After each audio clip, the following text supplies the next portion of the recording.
하나님 아버지와 우리 주 예수 그리스도로부터 오는 은혜와 평강이 이 자리에 계신 여러분과 함께 하시길 주님의 이름으로 축원합니다. 사순절 다섯째 주일 우리가 함께 나눌 교회력 복음서 말씀은 누가복음 20장에 나오는 포도원 농부의 비유입니다.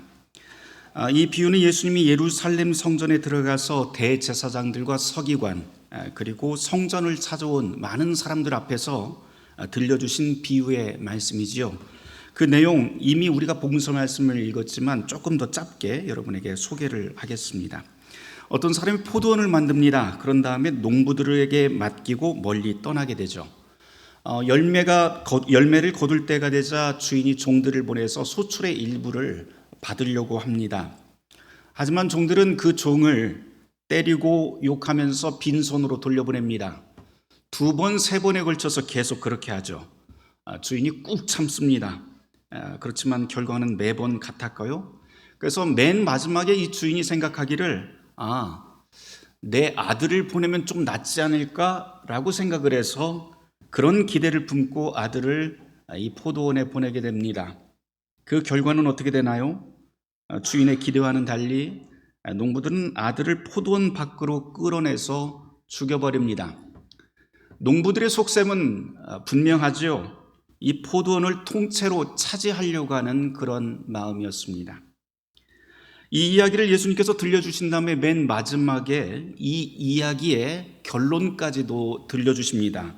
15절 16절 말씀에 나와 있는데요. 간단히 이야기하면 포도원 주인이 드디어 돌아와서 그 악한 농부를 진멸하고 포도원을 다른 사람들에게 넘겨주겠다라고 하면서 말씀을 끝내십니다. 성전에서 예수님께서 이 비유를 들려주셨을 때 거기 있던 사람들, 특별히 제사장들과 서기관들에게는 이 이야기가 굉장히 충격적으로 들렸을 것 같습니다.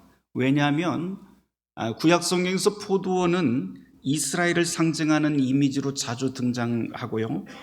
성전에서 일하는 사람들을 자기 자신들을 바로 이 포도원에서 일하는 일꾼, 즉 이스라엘을 관리하는 농부로 자기네들이 생각했기 때문입니다. 그런데 예수님께서는 이 농부들이 다 진멸하고 내쫓긴다고 그렇게 말씀을 하지요. 바로 이 비유는 이 사람들이 하나님의 종을 핍박하고 하나님의 농부들을, 하나님의 그 아들을 배척하는 악한 농부라고 선언합니다. 게다가 예수님은 거기서 끝나지 않죠. 이 포도원이 이제 다른 사람들 손에 넘겨지게 될 것이라고 그렇게 말씀을 합니다. 이 말씀은 거기 있던 사람들 누가 들어도 하나님의 나라인 이 땅이 이제 유대인들의 손에서 다른 이방인들에게 넘겨진다라고 하는 뜻으로 들리게 됩니다. 그러니까 거기 있던 모든 사람들이 이 말씀을 듣고 당황했던 것은 그리 이상한 일이 아닙니다. 오늘 이 말씀은 갑자기 불쑥 튀어나온 말씀은 아닙니다. 오늘 이 말씀이 시작하는 것은 누가복음 20장 1절 말씀부터 시작하는데요. 거기서 예수님께서는 성전 안에서 사람들을 가르치고 있을 때 대제사장과 그리고 서기관들 그리고 장로들이 나타나서 말씀 가르치는 것을 막고 있습니다. 그런 다음에 권위에 대한 문제를 이제 이야기를 하기 시작을 합니다. 2절을 한번 찾아서 같이 읽어보도록 할까요? 이 성전 대제사장과 지도자들이 이렇게 이야기를 하며 같이 읽습니다. 말하여 이르되 당신이 무슨 권위로 이런 일을 하는지 이 권위를 준 이가 누구인지 우리에게 말하라. 쉽게 이야기하면 왜 당신 허락도 안 받고 여기 와서 이런 일을 합니까? 라고 하는 말입니다. 그러자 예수님께서 요한의 세례를 언급하면서 요한의 세례가 도대체 어디에서 왔는지 한번 생각해보라 라고 되묻습니다. 그런 다음 들려주신 말씀이 오늘의 복음서 본문, 즉 포도원 농부의 비유입니다. 저는 이 비유를 읽으면서 두 가지 권위가 충돌하는 것을 보게 됩니다. 하나는 농부들이 의지하는 땅에 보이는 권위, 눈에 보이는 권위이고요. 다른 하나는 포도원 주인의 보이지 않는 권위입니다. 이 둘이 충돌합니다. 농부들은 포도원 주인이 멀리 떠나서 이제 주인이 보이지 않습니다. 그러니까 그동안 자기의 세력을 키우고 포도원을 장악합니다. 어쩌면 이 사람들 생각에 그게 당연하다고 생각할 수도 있을 것 같아요. 왜냐하면 자기네들이 이 땅에서 열심히 땀 흘려서 땅을 갈고 포도나무를 돌보고 열매를 수확한 장본인은 바로 자기 자신이기 때문이죠. 그렇게 살다가 눈에 보이지 않는 그 주인은 점점점 안중에 없게 됩니다. 주인이 종들을 보내죠. 그러자 이 농부들은 폭력으로 그들에게 맡겨진 이 포도원을 사유하고 자기 것으로 만들려고 합니다. 심지어 주인의 아들까지도 죽이면서 주인의 권위에 도전합니다. 여기서 우리가 주목할 것은 농부들의 그런 권위, 다시 말해서 농부들이 했던 그 일들이 일시적으로 효과를 발휘한 것처럼 보였다라고 하는 점이에요. 그들은 종들을 쫓아내고 욕하고 아들을 죽이는데 성공합니다. 하지만 이 사람들이 염두에 두지 않은 아주 중요한 사실 하나가 있었죠. 그것은 바로 주인이 여전히 이 포도원의 주인이라고 하는 사실입니다. 그 사실을 까맣게 잊고 있습니다. 아니, 외면합니다. 결국 주인이 돌아와서 농부들이 쟁취한 것 같았던 일시적인 그 권력들이 한 번에 무너져 내려버리고 주인 앞에서 심판을 받게 됩니다. 영원할 것 같던 그 포도원의 농부들의 포도원도 이제 모든 것이 빼앗겨 다른 사람의 손에 넘겨지게 됩니다. 이게 바로 주인이 가진 권위입니다. 예수님의 이 비유는 오늘 우리 시대의 곳곳을 돌아보게 만듭니다. 세상은 눈에 보이는 당장 즉시 보이는 그 권력과 부, 명예의 가치를 두면서 삽니다. 정치적인 권력, 경제적인 성공, 사회적 지위가 우리 인생의 성패를 좌우한다고 그렇게 믿습니다. 많은 사람들이 이러한 눈에 보이는 권위, 감각적인 힘에 기대어 살아갑니다. 심지어 교회 안에서도 이런 세상의 가치관이 스며들어서요, 크고 화려한 건물, 많은 교인 수, 풍부한 재정이야말로 교회의 성공을 가늠하는 지표로 여깁니다. 하지만 예수님께서는 이 비유를 통해서 참된 권위가 어디에 있는지 다시 묻습니다. 세상에 눈에 보이지 않는 곳에 바로 하나님의 권위가 있다, 참된 권위가 있다고 가르칩니다. 루터의 말대로 거룩한 것은 종종 우리 눈에 가리워져 있습니다.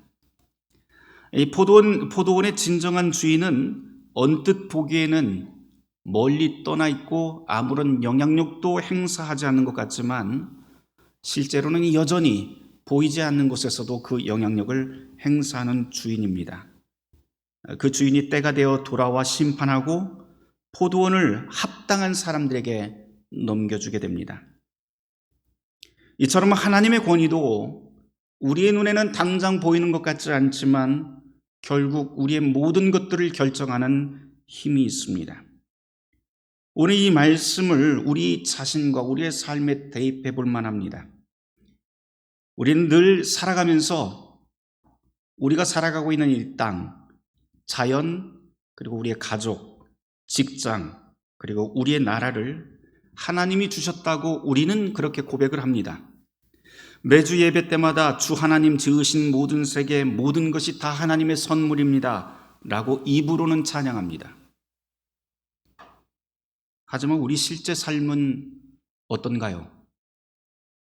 하나님이 없는 것처럼, 아니 하나님이 창조주라고 하는 것을 잘 알고 매번 그렇게 고백도 하고 전도와 선교를 하고 하는 이름으로 이 진리를 남에게 열심히 전하면서도 실제로는 하나님이 우리에게 주신 선물들을 마치 내 것인 양 그렇게 오용하고 있지는 않은지요.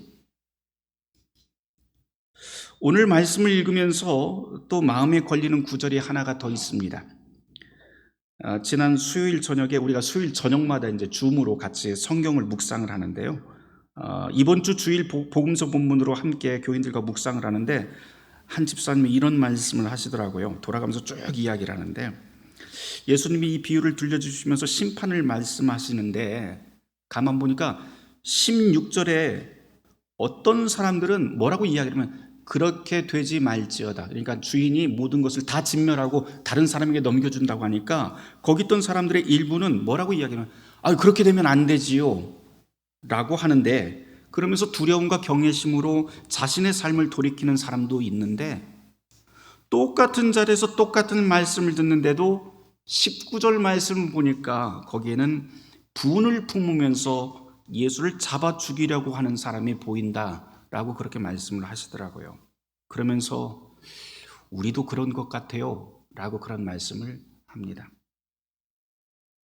실제로 우리도 그렇죠. 우리를 돌아봐도 같은 말이라도 어떤 사람들은 그 말을 아주 순수하게 받아들이고 또 어떤 사람들은 베베 꼬아 듣습니다. 그러면 과연 누가 문제일까요? 말한 사람이 잘못일까요? 아니면 듣는 사람의 마음이 뒤틀린 탓일까요?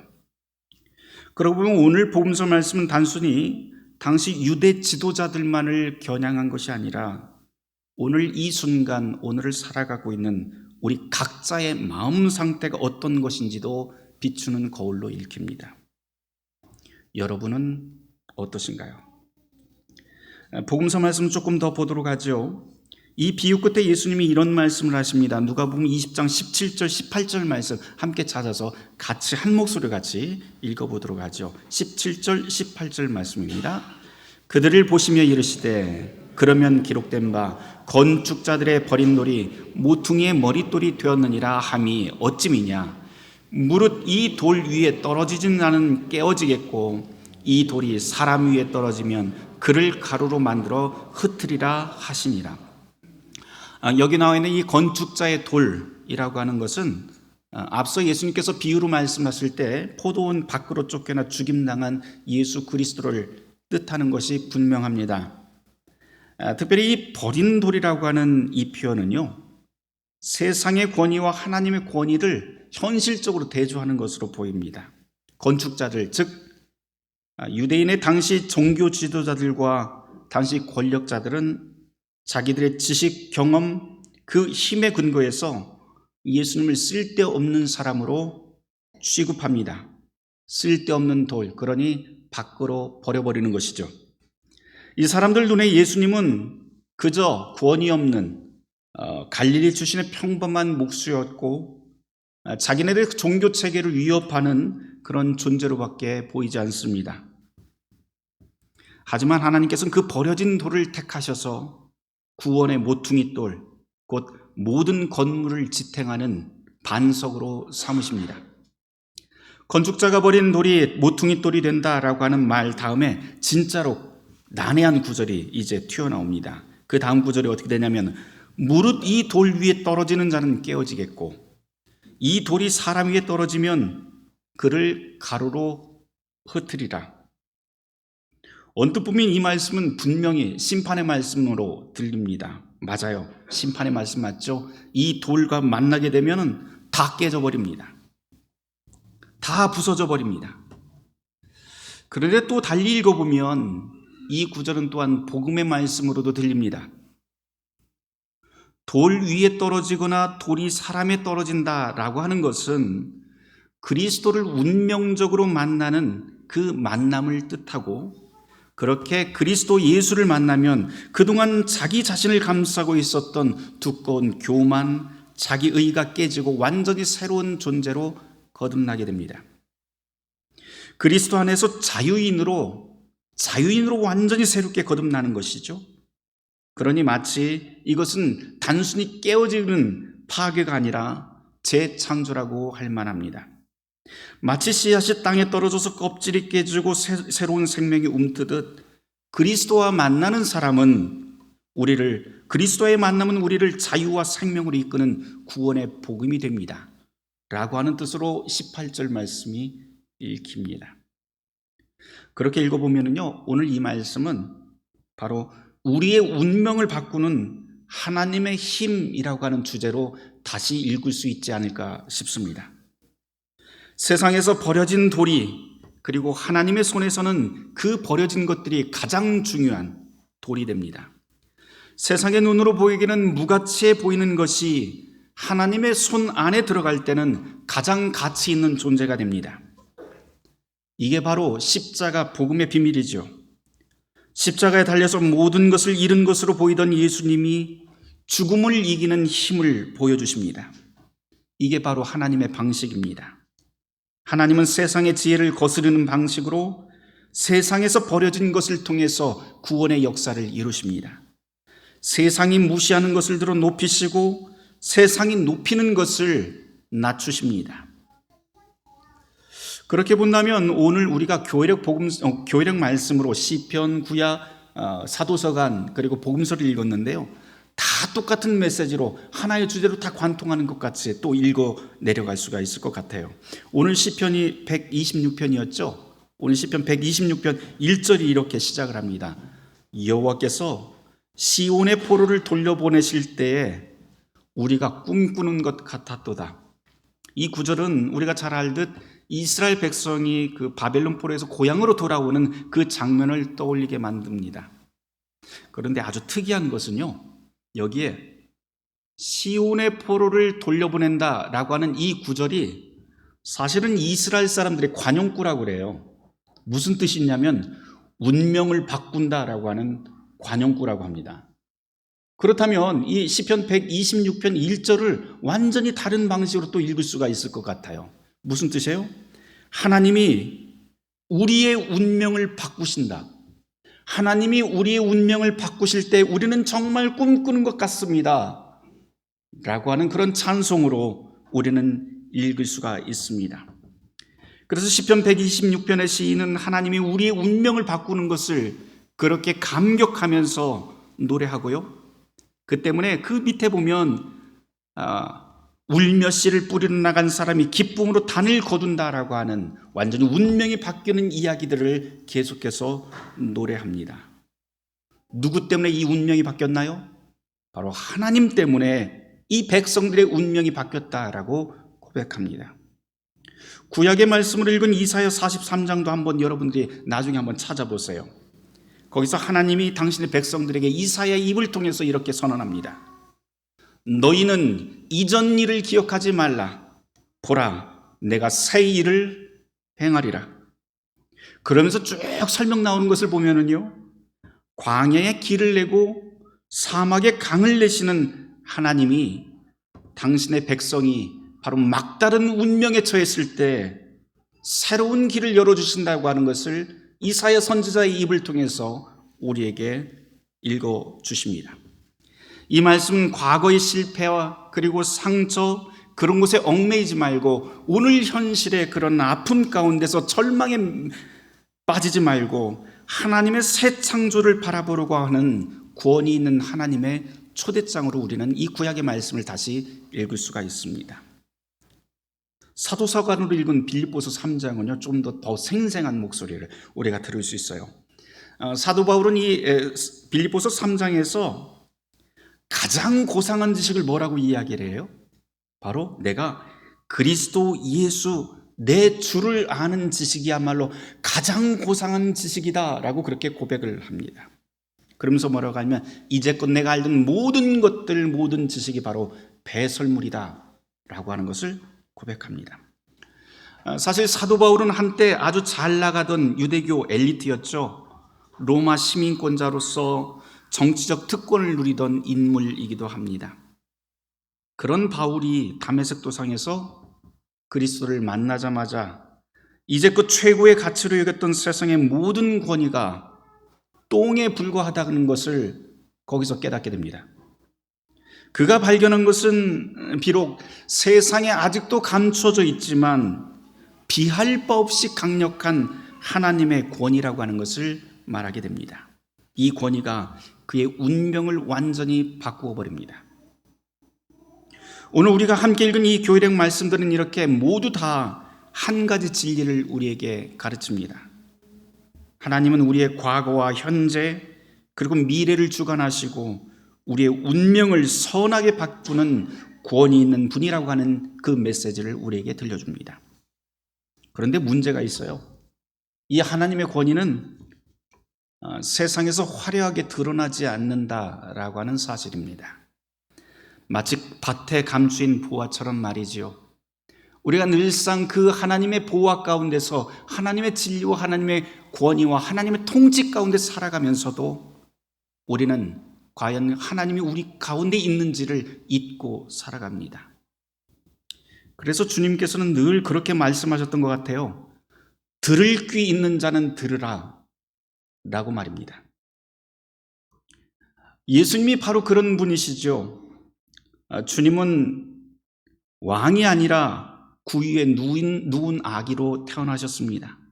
그분의 생애는 세상 영광과 화려한 것과는 완전히 거리가 멀었지만 예수님께서 보여주신 그 영향력은 2000년이 지난 지금도 오늘 우리에게 계속되고 있습니다. 그분은 십자가에서 모든 것을 잃은 것처럼 보였지만 주님의 부활은 사망 권세를 이기는 하나님의 능력을 그 자리에서 우리에게 보여주셨습니다. 이렇게 하나님의 권위는 세상이 보여주는 권위와 권력과는 완전히 다릅니다. 세상 사람들은 강제와 폭력이 빠르다고 이것이 효과적이라고 그렇게 생각하지만 하나님은 오히려 은근한 방식으로 사랑과 섬김으로 그분의 힘을 드러내십니다. 세상의 권력은 누군가를 감시하고 통제하고 지배하는 데 집중하지만 하나님의 권위는 이웃을 섬기고 살리고 자유를 주는 데 집중합니다. 오늘의 말씀 전체 그리고 복음서의 예수님의 말씀이 바로 이 진리를 가르칩니다. 하나님의 권위가 세상을 능가한다라고 말입니다. 그 권위가 당신의 아들을 통해서 드러났고 그분이 바로 세상을 위해 오셨고 사랑으로 섬기며 당신의 목숨까지 내어주십니다. 그것이 하나님의 권위, 우리가 따라야 할 섬김과 사랑의 권위인 것이죠. 그 주님께서 보여주신 이 섬김과 사랑의 도가 우리를 하나로 연결하게 만듭니다. 사랑하는 성도 여러분, 지난 12월 3일 이후로 우리는 122일 동안 긴 여정 끝에 헌법재판소의 그 결정을 받았습니다. 그리고 그 과정에서 우리는 극심한 분열의 아픔을 경험했습니다. 서로 다른 목소리가 충돌하면서 때로는 가족끼리 또 친구끼리 깊은 골을 만들고 서로를 질시하고 서로 구분하는 그런 시기를 우리는 통과해 왔습니다. 그러나 여러분 한번 잘 생각해 보세요. 이 모든 갈등의 상황 속에서 한 가지 변하지 않았던 사실이 있어요. 우리 모두가 다 좌든 우든 상관없이 말입니다. 그것은 우리의 정치적 견해가 어떠했든지 간에 우리 모두는 이 대한민국을 사랑하는 마음만큼은 모두 다 동일했다라고 하는 사실입니다. 우리는 같은 하늘 아래 같은 역사를 공유하고 같은 미래를, 선한 미래를 꿈꾸는 하나의 공동체입니다. 이제는 폭력적인 언어 그리고 음모, 분열의 시대를 뒤로하고 화합과 치유의 새로운 장을 열어야 할 때입니다.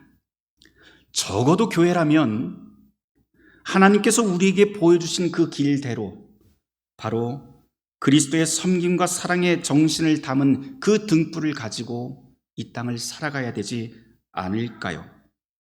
그리스도께서 우리에게 보여주신 그 섬김과 사랑은 사실은 우리가 편안할 때만 그렇게 하는 여유 있는 그리고 낭만적인 그런 사랑이 아닙니다. 그리스도께서 우리에게 보여주신 그 십자가의 사랑은 십자가에서 자기의 목숨까지도 내려놓고 손을 내미는 용기 있는 사랑입니다. 그 사랑이 오늘 이 시대에 우리에게 요구됩니다. 바로 그곳에서 하나님의 권위가 작동하기 시작할 것입니다. 이 권위 아래서 우리는 분열을 넘어 하나됨을, 미움을 넘어 화해를, 두려움을 넘어 용기를 발견하게 될 것입니다. 이것이 바로 세상이 줄 수 없는 오직 하나님만이 우리에게 줄 수 있는 하나님의 축복입니다.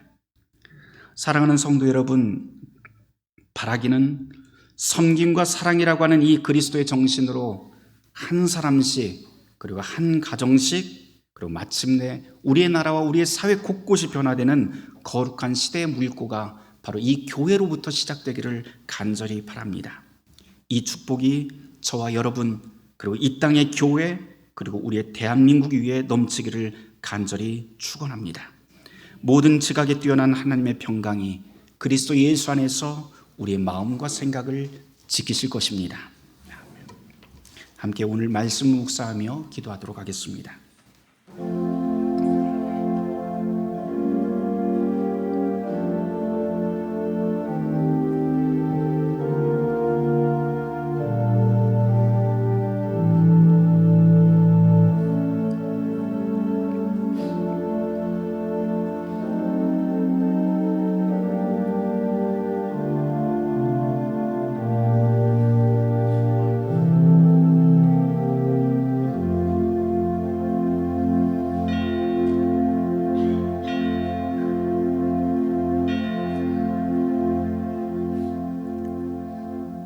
전능하신 하나님, 주님께서는 우리의 운명을 바꾸시고 선한 길로 인도하십니다. 혼돈 속에 있는 우리나라와 교회, 그리고 저희 각자의 마음을 주님의 손에 맡깁니다. 주님의 선한 권위와 사랑으로 우리를 지키시고 열매 맺는 삶으로 이끌어 주시옵소서.